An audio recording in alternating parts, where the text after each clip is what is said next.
Hi, welcome to TELUS On Location Revelstoke. I'm Robb and we're live in Revelstoke with another incredibly inspiring episode brought to you by TELUS STORYHIVE. Today I'm sitting with Kat Cadegen, an extremely talented jewelry maker out of Revelstoke who has made absolutely stunning pieces, and I cannot wait to dive into her process, pick her brain, and see where she started. Kat, thank you for having us. I appreciate your time and your energy and having us in your building, in your studio, to dive into your story and your process. Let's start off with... Thanks for coming. No worries. Let's start off with who you are, where you're from, and how you got into creating masterpieces out of jewelry. So my name's Kat. I'm from Cape Breton Island, born and raised. Actually heading there tomorrow. And so yeah, I'm from Cape Breton, a traditional sort of East Coast family. Lots of music and, loud, rambunctious Cadegen clan. And after I finished university, I came out west. Well, actually, I finished at Dal, and then I went out to UVic to start a different degree, and that's how I ended up on the West Coast. And I never went back. Love it. What inspired you to dive into creating jewelry? Kind of a random road.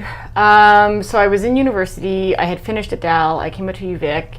And I just needed to take a break and sort of figure out what I wanted to be doing. And I had always been creative. I was always making things, like doing beaded jewelry and like markets. And I used to sell bags. I would take like Hudson's Bay blankets and like sew them into bags.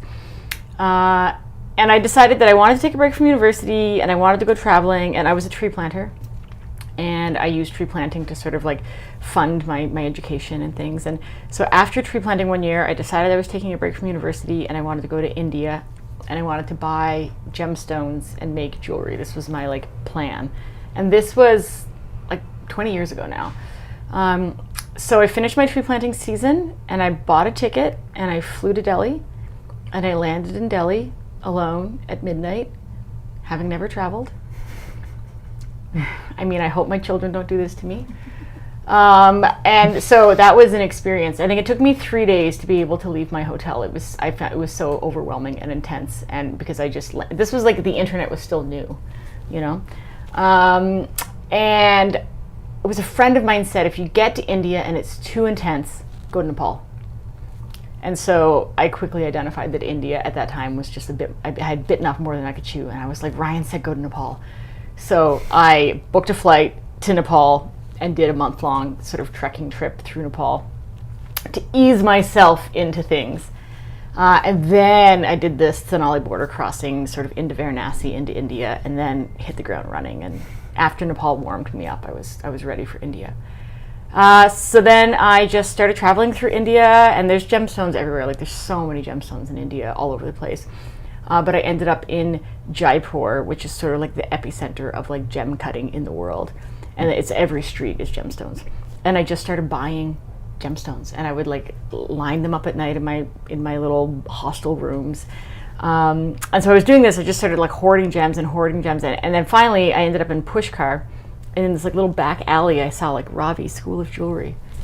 And so I went in, and that's where I took my first silversmithing course. And I was immediately hooked. It was like, I couldn't get enough of it. I was like totally obsessed with, it was like a life-changing experience for me. So I was at the Ravi School of Jewelry for, I think a month, maybe a little longer than a month. Every day I was there like 5 minutes before they opened. They had to kick me out at night. And I was just like, they were like, who is this person? She's crazy. And so yes, I was there for like a month. And then I kept traveling through India, buying more gemstones. Then I went to Thailand, still buying more gemstones, went to Singapore, Malaysia, just like loaded up on like so many stones, and then ran out of money and came back to Canada and went back tree planting. And I was like, okay, what's the plan? What's next? And I had a friend whose sister studied with a man in Mexico named Billy King. He's a Canadian man, but he opened up a school in San Miguel de Allende in northern Mexico. So I finished another season of tree planting, replenished the funds, and went down to San Miguel. And I spent 2 years there studying with Billy King. So I would like do sort of 10 months, come back to Canada, tree plant, go back down to San Miguel. So I did that.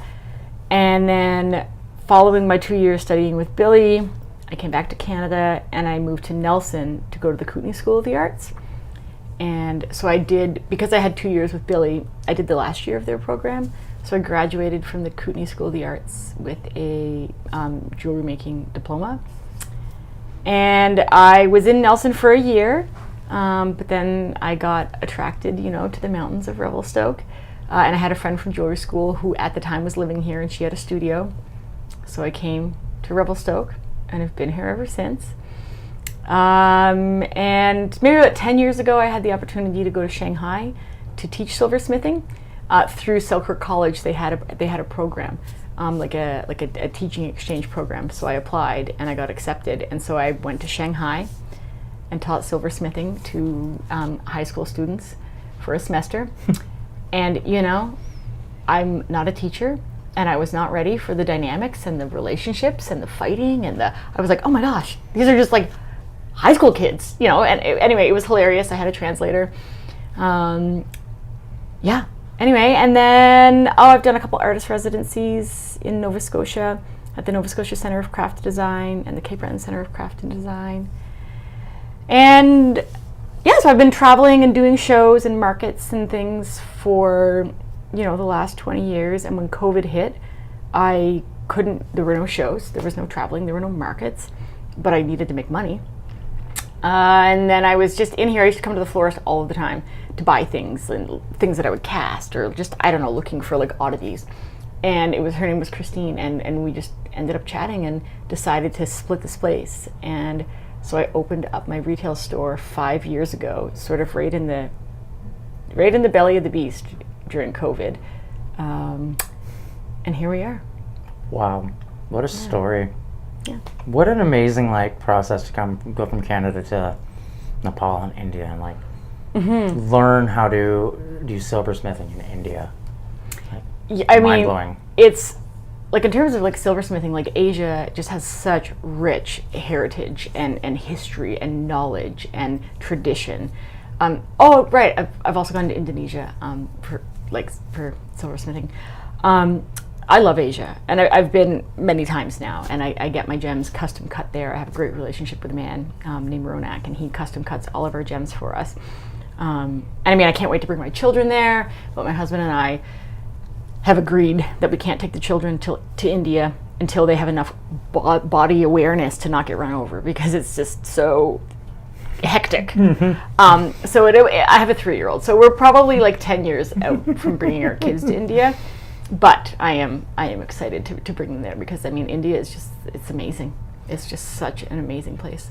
Asia definitely has a something to do with their understanding of respect, culture, awareness of the history that they have as well, right? It's funny, Indonesia, that's where my family is from, so it's kind of cool that you went there to do silversmithing as well. Yeah.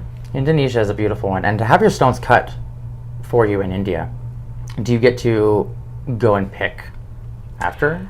Or do they send you photos to save your time? Now, because we've developed our relationship, and my children are little, so I haven't been to India in 7 years. My last trip was just before I got pregnant with my daughter. But originally, yeah, I would go and I'd just be sitting down, drinking tea and just sorting through. And it's that's my kryptonite. It's my favorite thing to do is gem hunt. And I can get totally lost, and budgets are out the window if you put me in front of my gemstones. But now, yeah, we do everything online, because obviously I can't go there. But we get everything custom cut, our shapes and colors and sizes, and yeah. Love that. You're the second person I guess I can't technically call Tristan a silversmith, because he doesn't work with metal. He makes these beautiful necklaces he calls spirit seeds, and it's jack pine cones sliced in half so that they're still living, then they can still turn into seeds. So he calls them, and then he puts a stone in the center of them, and he covers them in a resin. So there's this beautiful oh wow piece. But he flies to India, and he does the same thing. He handpicks all his stones, and he comes back to Canada, and he just sets some works on it, and just you see the same passion in both your eyes when you talk about stone. And I'm I'm a geek for stones, so for me it's diving into a world that I wish was more open and accessible to people, because I don't think people realize how beautiful silversmithing is. It is a beautiful art form that is my biggest fear is we lose that, and it becomes all made by a machine kind of a thing. I think, yeah, like in the age of like AI and technology and you know, things stealing your jobs, this is, I mean, what we do, machines can't do. Machines can make jewelry, but they can't make the kind of jewelry that we're making. And so, you know, I feel really thankful for that I've like chosen a career path where other people are like, AI is going to take my job. What's going to happen? AI is not taking my job. You know, it can't. It can't take these hands and it can't take this brain. So it can do lots of things, but it can't, you know, nobody's taking my brain. And I think that even like in the creative world, you know, sometimes you worry that like, oh, you had an idea, but somebody else is already making it, or you see somebody's, you know, we say like, you know, you're kind of mowing my grass, like things are looking too many similarities. And like my teacher Billy would always say, no one's ever going to take your brain. They can't ever take your brain. So don't, just keep going. So yeah, I'm not, you know, the whole technology AI, like I see it for its power, for its usefulness, for making things easier, for freeing up my time so I can focus on the really like joyful, exciting parts. But it's not coming for our hands. No, and that's one thing I really admire about your work and getting to see it. We came in yesterday so that I could take online doesn't justify your work at all. Like the photos do not give credit to like how beautiful the work you do is. But getting to sit and look at the dragonfly wing prints, like no one's taking your brain. That is one of the most unique things I've ever seen. The dragonfly is actually from here in Revelstoke. It was just right on our doorstep, and I had been like collecting dragonflies for years, but they've always been like hit by cars or like crumpled or like broken wings. And you can actually see in the dragonfly wings, you can see where the wing was broken, which would be what happened to the dragonfly, but it was really subtle. But you can see it in the print. You can see the break in the wing. But yeah, I mean, I love nature. I love casting organic things. This is actually all of our casting equipment is what we're looking at. You can't see it on the camera, but so it's cool. all behind us here. But yeah, I mean, less so now. We're doing a lot more sort of engagement rings and bespoke work. But I would say, spent a decade of my life just trying to find. My husband called them, I don't know if I can curse, but he called them my little shits, because they would be collected everywhere. In every car door, on every ledge was like a branch or a stick or a shell or a seed or a bug. And I'm like, don't throw that away. And he's like, it's hard to know when a bug is a bug and when a bug is like your most precious thing. So yeah. So he's like, I can't clean anything because I have no idea if this is like a twig that the dog brought in or if it's like something that is like very important. Yeah. What made you, like, what inspired you to start with the casting and to come up with these really unique ideas of being like, I want to create necklaces and things with? That's a really good question. What inspired? I mean, casting's been around for millennia. So, you know, lost wax casting is one of the oldest forms of jewelry making. So people, you know, for hundreds, thousands of years before me have been casting things. So I don't think with the same brain power though. They're creating these shapes and stuff, but you're like, I want to take dragonfly wings and cast that. And I'm like, that is a unique brain. I don't know. I think because, I mean, I was a tree planter for 17 years. So I spent so much time in the woods. And so much, like, that was where, you know, I spent all of my time and all of my thinking time. So I guess it's my relationship to tree planting that I was always finding, like, sticks and twigs and leaves and things that I just thought were really beautiful and collecting them. And I still have, I mean, I have cleaned up a little bit, but I have little things from all over the place that I'm just forever collecting and hoarding, so to speak. Yeah. I think creative minds do that, though. I don't think there is a creative person I've ever met who doesn't, in one way or another, collect things that inspire them. Totally. Yeah. I'm a hoarder for a lot of things, and most of it is things that inspire me to write music. So it's cool to hear different perspectives of artists who work in different mediums have the same like mind. And that's where I love this show, because I get to speak with painters, sculptors, silversmiths, actors. We're all very similar. We're all trying to create something beautiful the world will love out of this weird thing that we call an imagination. And totally. How to fully, truly grasp what art is to people is a difficult thing, because like some people look at paintings, oh, that's cool, it's colors on a canvas. Or where you look at the painting and you see this like masterpiece that can never be replicated again. That's kind of how I look at your work, because like I love jewelry. I'm obsessed with jewelry. I've always had to have my rings on and my things and my necklaces. Finding your work online and seeing you being like recommended to speak to, I looked at it and I was like, this is incredible. This is not just somebody making jewelry. This is someone making magic. And I think it shows in the fact that you have apprentices and people who are learning how to do your craft now. Shows your skill set and that you are above and beyond the rest in the sense of what you're creating is it's going. Well, I have to say, I mean, Bronson and Amelia, they're not. I wouldn't call them apprentices. They're both amazing jewelers in their own right. Like, I'm extremely fortunate to have them. And Bronson came to work with us 5 years ago, when he had just graduated from George Brown. We do like to laugh at remembering some of the pieces that he made in the beginning, and where he was and where he is now, because he is just such a skilled goldsmith, and just I'm extremely grateful to have him as part of our team. And then Amelia came here from Chile last year, and she's just amazing. And they both are standalone incredible artists that I'm just really lucky that they want to work with me. So it's I think that goes to show that what you do is magic, though, right? Because not anyone's just going to be like, hey, can I work under you? Especially if they have skill sets. Yeah. If they're their own skilled artist and they're like, hey, I want to work with you because your skill set is like amazing and I want to pick your brain. I think that's the ultimate win as a creative. Yeah, no, it's we have a good thing going on for sure. I think the whole team here is amazing, and I feel very, very lucky to have the people. I mean, I couldn't do this without them. It would not be possible. I was going to ask, like, how has it gone from being solo, you building it, to building an actual brick and mortar location, and stop not being like the shows, markets, and selling online, and now you have like an actual location where you have people from all over the world coming in because you're right downtown in the most beautiful street. Totally. It's I mean, it was all kind of like happenstance or like an accident. Like the first person that I hired to work with me formally, I had people helping me in the studio over the years with production, just with like volume production of like castings and things. But in terms of hiring another like professional jeweler, it was maybe 7, maybe even 8 years ago now that I hired Stephanie. I put my neck out. I injured my neck and I couldn't work. And I realized that I was not going to be able to do my Christmas production. And I was like, I'm going to need to hire somebody. I actually can't work. I'm too injured to work.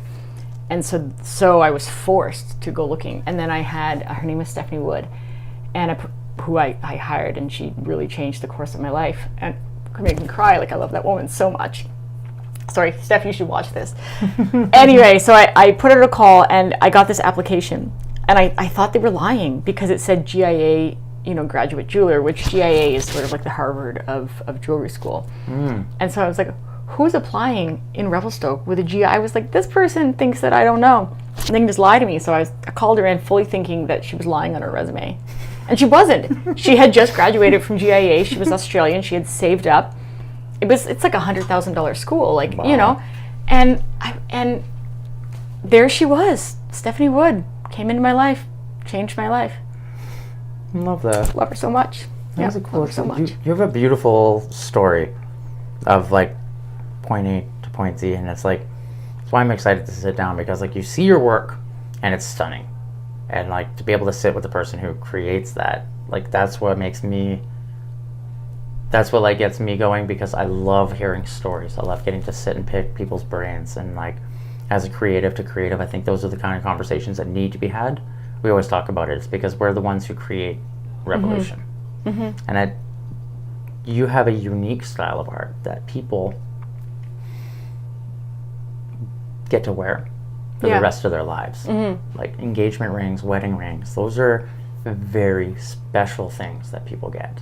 And to have those going around the world and being given to somebody to show their love, I can't even comprehend the power behind that. It's amazing. Like, and I say, like, we're making things that like grandchildren are going to fight over. That are like, they're going to be at weddings and births, and they're going to fight, and they're going to make up, and they're going to, they like it is a really special part of the process, and knowing that we make these pieces and it's going off to be a surprise and to be part of like some of the most joyful parts of somebody's life. So it's not something we take lightly. Like it fuels our fire, like for all of us. Like a piece just left today, and it was a handmade necklace, and we haven't made one before, just because of the cost associated to making handmade chain now. Just the labor is so intensive, and that is something that machines can do.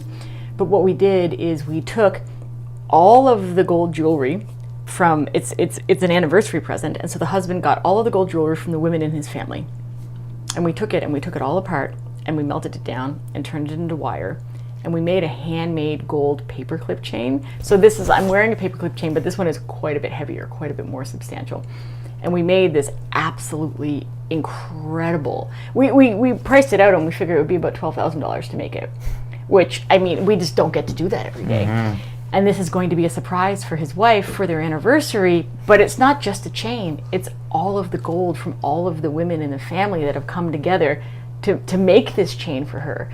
So it's really special because it's parts of everybody. It's parts of all of these weddings and celebrations and births and like all of the energy and memories. And so we do a lot of remaking, and I often think that like when we get the rings and before we melt them down, I'll like have little conversations with them and be like, what kind of parties did you go to? We just did that with a brooch. We got this brooch in, and it was like so many diamonds and so big and so spectacular. And I'm like, whoever owned this, like the person that could have owned something so opulent, where did this go? I'm like, what did you do? Who did you meet? What kind of party were you at? So I love like thinking about that when we get these pieces, being like, oh, if only you could talk. That's a cool thing that you remake things from old jewelry. Oh, that's like the bulk of what we do now, like in custom work, is taking, people, and especially with the price of gold now, because it's I was going to ask, is it because of the prices? It's because of the price of gold, but also people understand that they can recycle things, and it's also the sentiment of like, I'm going to take your grandmother's rings and I'm going to take your grandmother's rings, and we're going to bring them together. So that it's, and so we're using your diamonds and we're using your gold, and we're going to build a new story, or sometimes we'll add things. So we use your diamonds and your gold, but we're going to add an emerald because that's what you want. But I don't recommend emeralds for everyday rings. But as a bad example. Yeah. Because you saw this one. Yeah. Well, they're fragile. But yeah, we do a ton of remaking. So I get to see a lot of really neat historical pieces, and like, there have been times where Bronson and I don't want to take something apart, because we think about the maker, we think about the person that was us 80 years ago that made this, on their bench, and the skill. And I have had a couple instances, I mean, there was one ring in particular, and I really didn't want to take it apart. It was so beautifully done. It was so beautifully crafted, but our client just said, I will never, ever wear that. And I was like, but it is a masterpiece. And she was like, I understand, but I'm never going to wear that. And she just wanted a few stones out of it. And I was like, can I just give you stones and we keep this? And but anyway, we had to take it apart, and it was like, it felt a bit sacrilegious. But I can imagine, because you understand not to mention, we couldn't make that. Like, that ring that we took apart was so beyond our skill set. It was so technically magnificent. So taking it apart, I was like, did it, when you're this deconstructing, hurts. does it show you, because like I know if you deconstruct a lot of other things, you can understand the processes behind it, because it's you can. Okay. You can understand how it got put together, but understanding how something was built doesn't teach you and being able to do it and have it look good, because when things go sideways with us, they can look. Have you ever seen those drawings of, there's like the drawing of like the Picasso, and then there's like the kids like pencil stick drawing. So like that can happen to us, where I'm like, that's just okay. Yeah, I have a box. It's called the Valley of Despair, and it's where things go. And I have friends that will come to visit, and they're like, "Where's the box?" And I'm like, "Get out of there!" just trying to see what. Because I've got to recycle it, right? But they want to see what. And I was like, "Stop! You're not getting anything out of the valley. This is where things go to die, or get melted down again."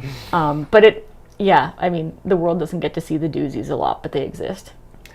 In the time that you've been creating beautiful pieces and have traveled and done all this knowledge, what's been the biggest hurdle for you to overcome? Oh, the biggest hurdle for me to overcome. I think at this point now, the management of the business side things, because I never set out to be, I have like science degrees.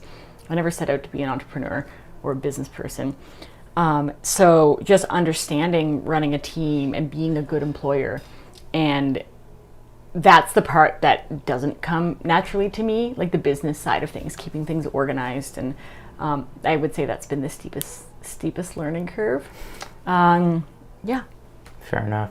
That tends to be the most common answer for Artists. creatives. Yeah, totally. Because that's not what we're focused on. Yes, exactly. We're focused on creating and bring beauty, and that's where a lot of the time you got to have like a best friend or a family member who's like really good with business take over and help with that. But I'm really lucky. I've had the same bookkeeper for like 13 years now, Hillary, and that woman is amazing. She's brilliant. She's so well organized. She keeps the ducks in a row, and I owe all the credit for being organized to Hillary. It's nice when you have a team that understands your vision and works well with you. And I think that's kind of what it sounds like when here you have developed a team that they're skilled themselves. Like they're professional artists, but they see the value of working under you and your skill set and learning from you, which is a valuable thing. Yeah. But as an artist, we're always pushing. We're always trying to push ourselves to the next thing. And it's like, with jewelry, what is the next thing? What is the next step? There's so many different options you can go about. Yeah, it keeps, especially our custom work, keeps pushing that envelope, like the chain that we just made. Because like I hadn't made a chain in years just because of the price of metal, and it's just not an opportunity that we get. But because the custom, we had an opportunity to do this. So our custom work, I think, is constantly pushing us, because I get to make things that I wouldn't normally be able to afford to make or could justify making, because with gold and diamonds, like you can only have so much inventory. So I feel like our custom process allows us to keep pushing the envelope of trying to figure out how to do something or be more experimental. Yeah. I didn't even think about the stock value of diamonds and gold having that. Oh yeah, you can't just go willy-nilly. I mean, you need to have a plan. You could run out of money pretty quickly. Real quick. Yeah. So that's where the custom work allows us to keep being creative and keep making more things. I mean, of course, we make things for our store, but there's a fine balance of like how many rings I can make for the store at once. They do have to sell before I can make more. Yeah. Is that difficult because it's now brick and mortar, not like traveling with it? Is it more difficult to sell it just having it stay like stationary in the store? No, I still travel. Like I'm leaving today. Yeah. So you do bring that still and do those? I still love that. I'm still schlepping my family off to Winnipeg for the folk festival, and then we'll be in Salmon Arm this summer, and then I go to Vancouver in the winter and Calgary, and every few years I go to Toronto. I don't go every year to Toronto because it's just a lot. But yeah, no, I still schlep it all around. Love that. Yeah. Because that's where it originated from, right?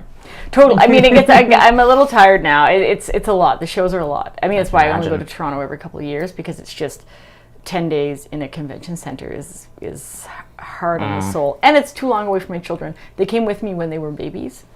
But now our 6-year-old is in school, so I can't just yank her out. So, I mean, I could, but yeah. Do you think that you'll teach your children if they're interested? I mean, if they want to, yeah. Most children don't. They're like, I don't want to do yeah, what you do. that's never how it works, right? Yeah, if they wanted to, Bronson has little rubber hammers for my son because my kids are here a lot. So it would be great if they wanted to, but I feel like it never works like that. So I haven't really put too much thought into it. I always often wonder if my children are going to pick up on all my weird creative abilities. Like, they'll just be doing 1,000,001 things and like, good on you guys. That's the whole point of being an artist, is to inspire the next generation to be creatives. Because especially with an art form like yours, where it's like extremely needed. We will always need silversmiths, goldsmiths, blacksmiths.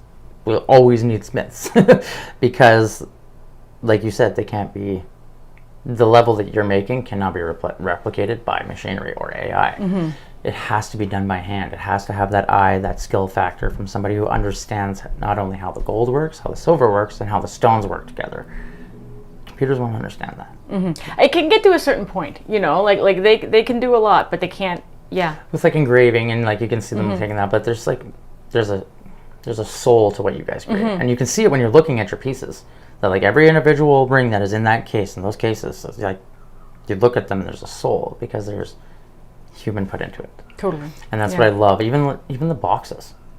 The Yeah, boxes are like I was more stunned by the craftsmanship of the wood after staring at this. I'm like, this is a whole thing. Like the whole process is amazing. They're I get my boxes from New Zealand. They're made from sustainably harvested timbers. They're a really wonderful. Yeah, and I mean they cost me 4 times what I'd need, but I just love them, and they're handmade, and they're like these bespoke, beautiful boxes that come from a good place. So, yeah, I'm glad you noticed. The detail and what you do, like you can see that you want quality over quantity, and that's what is valuable when it comes to jewelry. Because I would much rather have a one-off piece that I spend $7,000 on than. So let's go downstairs. Right? Yeah, exactly. Because Yeah. there's beautiful pieces down there, and I'm like even this morning I woke up and my favorite necklace, the clasp finally gave up on it after like 15 years wearing it every day, and I'm like, is it time to retire you? I don't want to. No, you just get a new clasp. Yeah, but I'm like, it's lived its life. Now I can put it up and you can like let it enjoy its rest, right? Yeah, kind of yeah. a thing. But I'm like, jewelry is a very special thing to people. Yes. And especially people who appreciate it. I think that appreciation is slowly fell apart for maybe 10-15 years, where a lot of people were kind of like didn't really care about jewelry, because I noticed a lot of my friends who used to wear it stopped. I don't know why, but it's nice to see that love is still there and will always be there for the people who appreciate the hard work that goes into creating these pieces. Well, my team will tell you this is true. Like I don't change my jewelry. This is, if you know me, if you see me, like these are my earrings, these are my rings, this is my necklace. Like I don't change my jewelry. And what I'm aiming to create are the pieces that, like, this is what children will remember of their mother or their grandmother. It's like, she always wore this ring.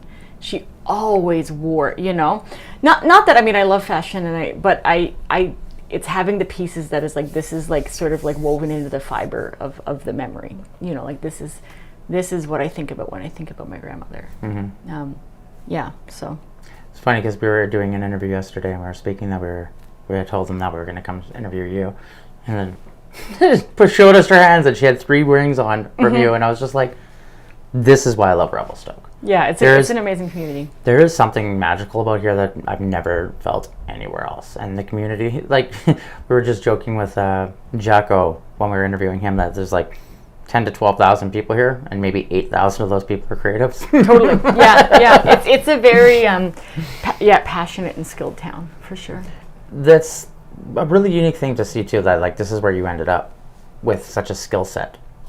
Like I would assume that somebody with such a skill set would end up in a bigger city so that they could have the viewership, but then again, you're in a tourist location that brings in a ton of world traffic. Yeah, I'm a small town girl. I grew up on Cape Breton Island. I love going to the city, but I don't want to live in a city. And I love that, my life is so jam-packed that I need to live in a space where no matter where I am, it's only 7 minutes to get there, no matter what. Revelstoke is just so beautiful, and the community is amazing, and it's healthy and vibrant and active, and I just love it here. We are far from, things, and I'm flying home tomorrow, like to the East Coast, and, we'll get up at like 6 a.m. and get to the airport, and we'll make it to the East Coast at like 2 in. So there's that. But, I definitely, I remember coming through Revelstoke as a tree planter, and it never crossed my mind that I would like live and build a family here. But here we are. Right? And that's kind of like where the beauty is, like where does it take you? And like there's still so much more that you can achieve and accomplish and still choose to build. And that's like the cool thing about the industry that you're in, is you can always come up with something new or beautiful, and you find a stone that inspires something that you've never done before. Because that's one thing I hear a lot with silversmiths and jewelry makers, is that the stone speaks to them, and that's what truly, the piece isn't decided until the stone has spoke to them. 100%. And I love that concept, because it's like, where does the ink go? Let the hand guide it, right? Yeah, no, this is, remember speaking with a woman, she worked with us for like 3 years, and she said, I don't understand, like you look at the stone and you can just like imagine the ring in your head. And I'm like, well, yeah. And she's like, no, like I can't do that. Like, but you can just look and then you can just see it. And I'm like, yeah. I mean, for me, it's just how my brain works, you know, and so I'll just be like, I have these little cases and I'll like lay things down and play them out. And when it's how your brain works, I think it's hard to understand that someone else's brain doesn't work like that. But for me, I can see where I'm going, you know. It's not a mystery in here. Mm-hmm. Yeah. And I think that's where you have to always be the visionary, because like those pieces are based like off of your brain, and your brain is what gives those pieces that unique flavor. That there's like, I want a cat piece, right? Like to think that like people are like, for me as an artist, my music is my release. So when somebody tells me like, oh, this song helped me get through my depression, or this song made me feel happy when I was in a really bad place, I'm like, that's how I feel when I put on a piece of jewelry that I love, or I see a painting that I love, or a movie.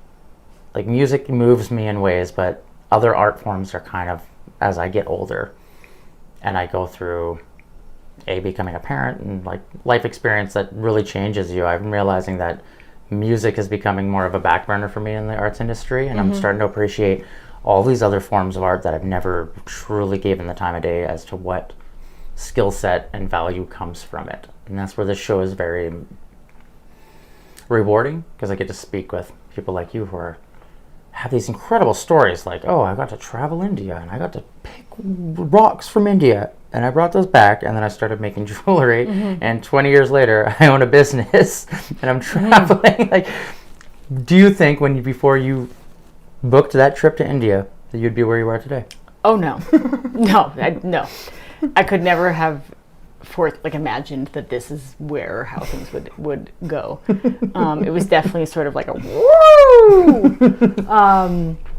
But here we are, and you know, I feel very fortunate, and I'm just, you know, so thankful for the community that I've landed in, and the team that I have, and the clients. I mean, we have the best clients. It's our customers are just amazing and so supportive, and yeah, I mean, we wouldn't be able to do what we do without them. The vibe downstairs is a very welcoming atmosphere, both sides. It's just beautiful being in this building. It's a good vibe for sure. Good vibe, yeah.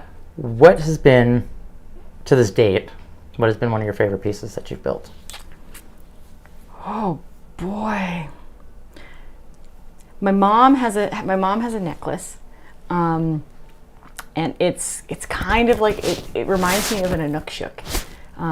But it's really special to me because it's all a handmade chain, and then it has these reticulated pieces along the top, and then the next layer hangs down with more reticulation, and then some of the turquoise from India, and then the bottom of the piece it's called a cuttlefish casting, and then it's got the last piece of turquoise, not the last piece, but like the third piece of turquoise in the piece. And I love that necklace, and my mom has it, and so many people have asked me, you know, to make one for them or to make it again, and I'm like, no, I could sell that a lot, I'm sure, but for some reason I just was really protective about just having one, and that's the one. And so so I think that piece is really special. I mean, we've been trusted with some really important remakes for people, you know, people that have lost people, and we're taking their gold and their stones and remaking it, and just understanding the importance and the value that this has to somebody. We've made pieces, you know, where we've put the ashes underneath the stone to keep somebody close. So it's hard. I mean, I love all. I mean, it's pretty uncommon that I don't like something. It doesn't really go into the world if I don't like it. You know, if I'm not excited about it. But I will often say, in the middle of the process, I'm like unsure about it. And then we get to the finish line, and Bronson will probably tell you it's like my most common thing. I'm like, I love it! And he's like, of course you do. But like in the middle, I'm like, not sure about this. And then like as soon as we finish it, I love it. And then probably the second most common thing I say is, we should make more. And then we never do, because then like we're on to the next thing. And I'll forget about things because then I've got like piles of things that have to get done. And then somebody comes in and they see a ring that was like 3 or 4 years ago. And I'm like, oh my God, I love that ring. But you just forget about it. Yeah. It's kind of why I asked that question, because it sparks memories of like, oh, I forgot I built this piece. But to have a piece that you made custom for your mom, and it's like, that's hers. Well, that was from when I was in Mexico. Like I was still in school in Mexico, and I used to come home and I would do like shows at Christmas time. They started in my parents' kitchen, and then I was at like the local museum at home, and then I moved to the local golf course in Cape Breton has like a restaurant, and I still go home and do shows there at Christmas. But so when I'm in Cape Breton, I get to see a lot of the work from when I was living in Mexico, when it was just me and just the beginning. And I was never paying attention to how long something took me to make. I was just like making the things. So there's a lot of really neat pieces that I made, years ago in Cape Breton. I love that. Getting to work with 2 other skilled artists. Do you ever find that you go into a project and you get to a point where you're like, I don't know what to do here, and then they inspire you to do something that inspires a different idea?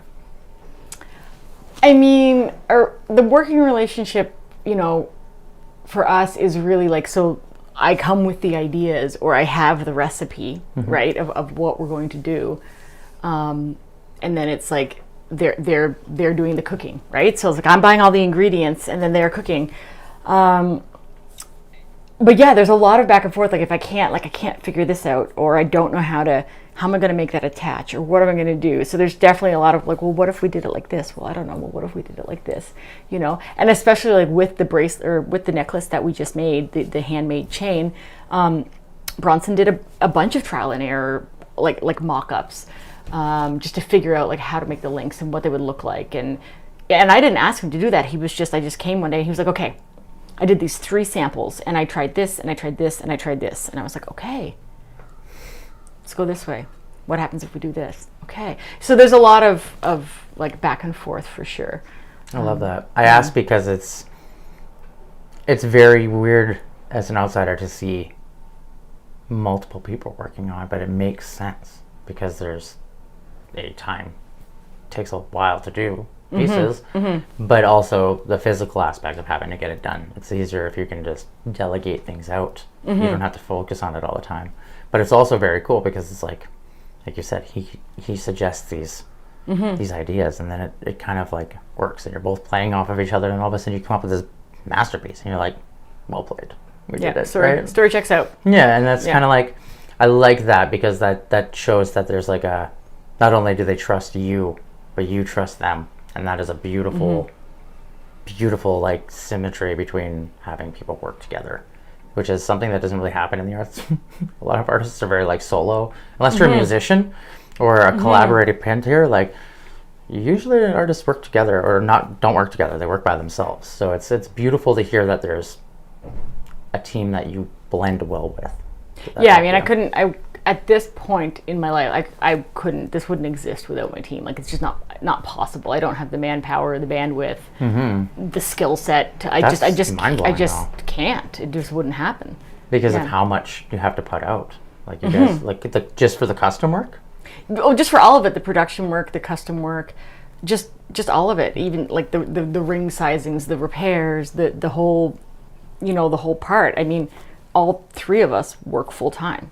I love that. That is that's so cool. Yeah, so that's 120 hours a week of demand.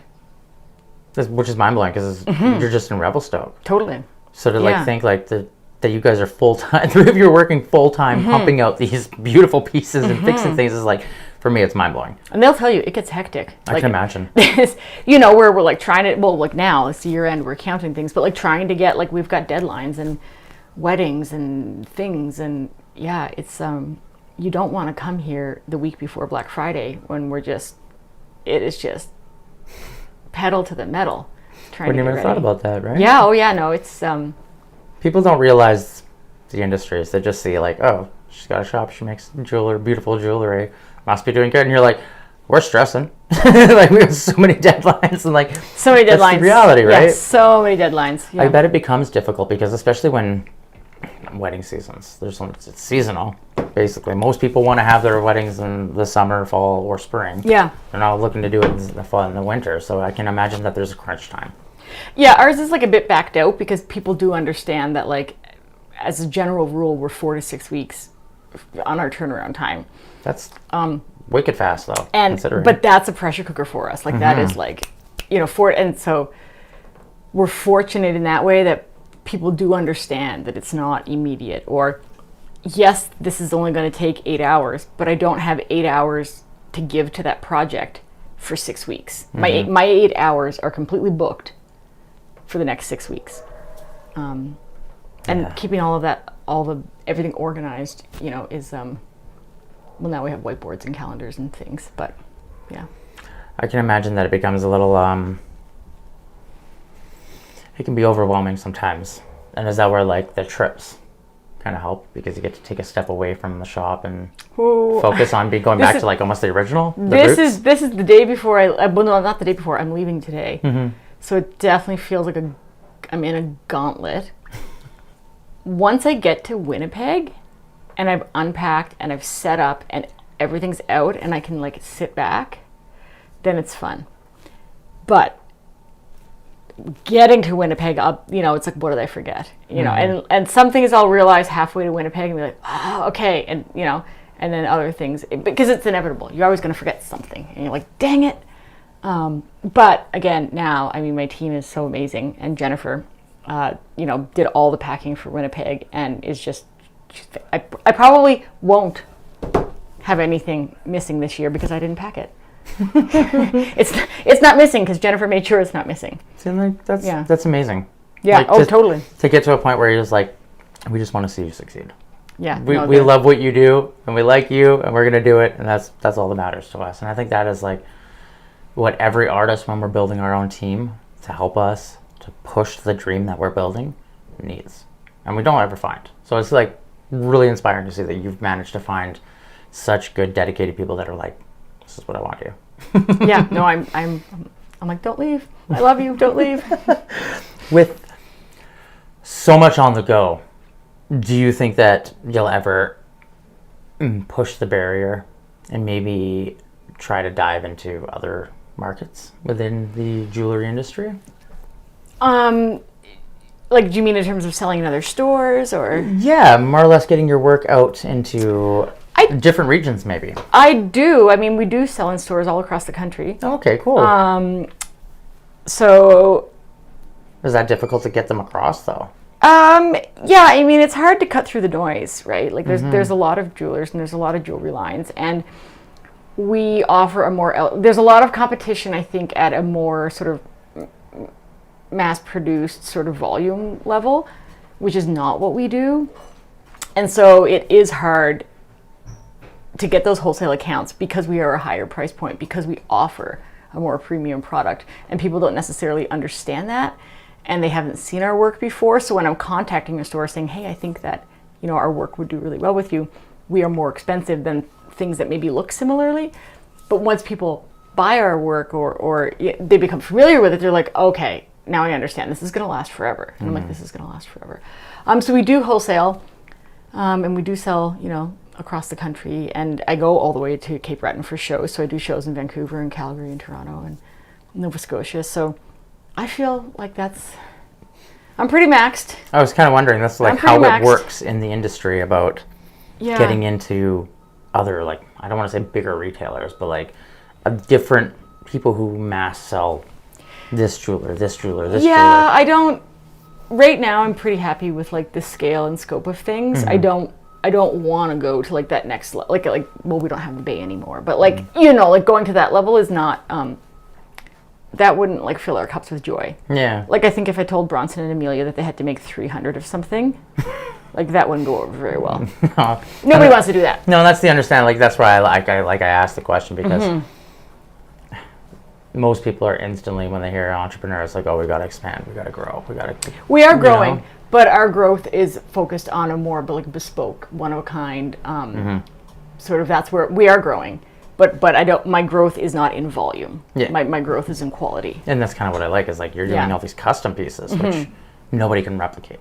Like at the end of the day, you guys are creating custom work, which is more valuable than selling 1,000 of one ring.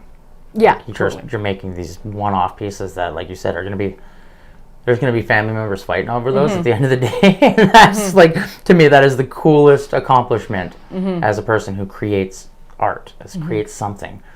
And I feel that the industry that you're in is also a very intimidating industry due to the price points that come along with it, right? Like you said, you've got pieces that are $6-7 grand, but you look at those pieces and you're like, oh my god, I wish, I wish I could have that, because it's like, me too. I always stunning. joke. I wish I could afford to keep that ring, but I can't. I have to sell it. How does that feel, being the person who's like, I made this, but I can't keep it? I have to be pretty strict with myself about not taking things, because it is a slippery slope. And then I get to make more. I get to make more things. But I literally just today, because we're going, to Winnipeg, and I'm like, do I want to take something new? Am I going to grab something else? But I'm like, no, I'm not. I have my stuff. I don't need anything else. I'm good. Yeah. But it's a slippery slope if you just start pulling things off the floor. Yeah. Besides creating wonderful pieces of jewelry, do you do other art forms? Well, no. I mean, I have, but I think you have those moments of being like, playing with pottery, but like I'm a terrible potter. I'm okay at hand building. Yeah, I can make an ugly mug, but not really. Like, this has sort of been all consuming. I used to, before I got into jewelry, I sewed quite a bit, and I'm a huge gardener. I love my flower gardens. So I would say for me, that's a real creative outlet. Like my house right now is just an absolute flower bomb. So that's, I'd say my second creative outlet is really my gardening. I would love to see, like, can you do the same kind of concept that you did with the dragonflies, with like petals and stuff like that, or are they too soft? I've done leaves, so I have like a sage leaf ring that we've done. I was downstairs. And oregano leaves. Yeah, so I have like sage leaves and oregano leaves, things that are like really have a lot of texture to them. And I've done poppy pods. They're from my garden. Trying to think what else, but yeah, no, I've done a ton of botanical things. Like, I love that concept of taking nature and turning it into silver or gold. Yeah. Like, that's why I fell in love with the dragonfly wings and stuff. Like, to me, that is like not what I would think of when, like, if I was to be like, oh, I'm gonna make a necklace. It's like my brain would never jump to like, hey, that's a cool concept, because like I wouldn't have seen the designs in it, because I'm not like attention to detail. Yeah, that's not where your brain is. That's just where, I don't know, it's just where my brain lives. I think that's why I like getting to sit with you and like get to see your work and pick your brain and then dive into the history of it, because it's like, realistically, to understand the artwork that you're creating, you have to understand the person. And the person is very unique. Like, well, I think it makes sense if you understand, like, I'm such a gardener and was a tree planter for so long, and then if you see my work, you're like, oh, okay, this all makes sense. And then all of the, like, the gemstones and the higher level work, it's just been like a slow evolution, and that, like, Steph was really a huge part of, because she is so much more skilled than me, like, as a jeweler. And so when she came to work, she's like, we can do this. Look, I'm going to show you how. And so it's like, so much of my, like, growth in the fine jewelry world is, like, directly because Steph came into my life and just had this skill set that I didn't have. And I was like, no, we can do this. And so, and then the two sort of just, mixed, and here we are. Isn't it a hard industry to, how do I say this, build your name up to a point where you've gotten it to? Because you're dealing with expensive materials, there's tons of people out there, there's tons of competition, but to, like, be from a small town and to actually become known globally about your work, like, I would say yes, it is. Like, I have spent, I don't know when I started doing markets, but at least 15 years ago. So, yeah, I've definitely worked my butt off, and been vending through tornadoes and hailstorms and power outages and main stages getting blown over. And I was 9 months pregnant, having to walk into a porta potty backwards because I was too big to go in front ways and turn around. You know, who wants to do that? But I did because I needed to, because I was, you know, because that's how I made my money. So I'd say I've definitely worked very hard, and I wouldn't be able to do it again. If I was to try to start now, like, I just wouldn't have the capacity for all of the work that it took to get me here. So I'm lucky that I started when I started. The fortune of youth, I guess, and not having kids and being able to do the shows and the traveling. And because I used to do like 15 shows a year. And that's what I did. I just traveled. I would travel from July until December straight, because I would do the summer shows all July, all August. And then starting in September, the Christmas shows would start. And so my summer would be like, I'd be at Vancouver Folk Festival, Salmon Arm Roots and Blues, Winnipeg Folk Festival, Edmonton Folk Festival, Regina Folk Festival, Caslow Jazz Festival. I would go to Grand Prairie. I've done all kinds of random ones. And then the fall, as soon as fall would come around, I'd be in Medicine Hat, and then I'd be in Red Deer, and then I'd be in Lethbridge, and then I'd be in St. Albert, and then I'd be in Vancouver. And so, I mean, it was, you know, I traveled a ton. Oh, sorry, I thought I turned that off. I wouldn't be able to do that now, but I have such loyal clients that know me from all of these festivals, because we talked and we interacted. We have like relationships. They know my kids. They saw me get married. They saw me vending pregnant, bringing me snacks and smoothies. And yeah, so it has been a huge push to get to this place. And now I can sort of take my foot off the gas. And I can, because I have Bronson and Amelia and Jennifer and Abby and Hillary, that, you know, I can sit down for a minute. Take a breath and appreciate what you've created. Quick breath. That's quick, well, just a little one. Quick breath, yeah. Because I can imagine that's a lot. Just constantly traveling and building and trying to hustle this beauty that you're creating. And I love it. I've loved it. I love traveling. I love meeting people. I love shows. I love markets. You know, my daughter she's 6, and she is hilarious at the shows. She loves it. She loves being behind the booth in her festival outfits, and she's telling people not to mess it up. Don't touch that. I'm like, Juniper. She's like, they're making a mess. I'm like, they're supposed to. This is, you know, it's become like a family affair, and yeah, I mean, we're sort of like carnies, you know, traveling all around, and but I love it. It's a beautiful story. Just getting to sit and hear how you went from East Coast of Canada to India, Indonesia, all these beautiful places, to come back and end up in Revelstoke. This beautiful area that has like an energy that cannot be replicated in any other place that I've ever been. I've never been to a place that has the same vibe or energy that Revelstoke's people give off. There's just something magical about here. And I think that it kind of makes sense why you ended up here, with like the fact that you're a tree planter, like just naturally gravitated to this place that is a perfect creative hub. And yeah. I think it's like it couldn't have ended up any better in any way, because it's like you've got this gorgeous shop, this gorgeous work, and the most gorgeous area. Yeah, so. No, I feel very, very lucky, and it all just sort of fell into place. If you had any advice to give somebody who wanted to start making jewelry but was like, say, intimidated and didn't know how to start a career, what advice would you give them? What advice would I give? I mean, from my experience, you know, you need to be ready to work really, really hard and get out there, because you're not going to have success overnight, and you just have to be consistent and persevere, and you've got to have grit. And I mean, I've gone, you know, to Lethbridge and, you know, sold $200 in a weekend, and you paid $2,000 to be there. That's not fun, but I'm not going to pack up, you know, because of it. So I would just say, you know, just you've got to be determined, and you know, you have to stay the course. Yeah. Kat, I want to thank you for your time. Yeah. It's been a beautiful story to hear, and not like I sometimes I walk into interviews thinking like, oh, this is probably what the story is going to be. not what I expected at all. So I'm like, this was like such a beautiful, pleasant surprise to hear like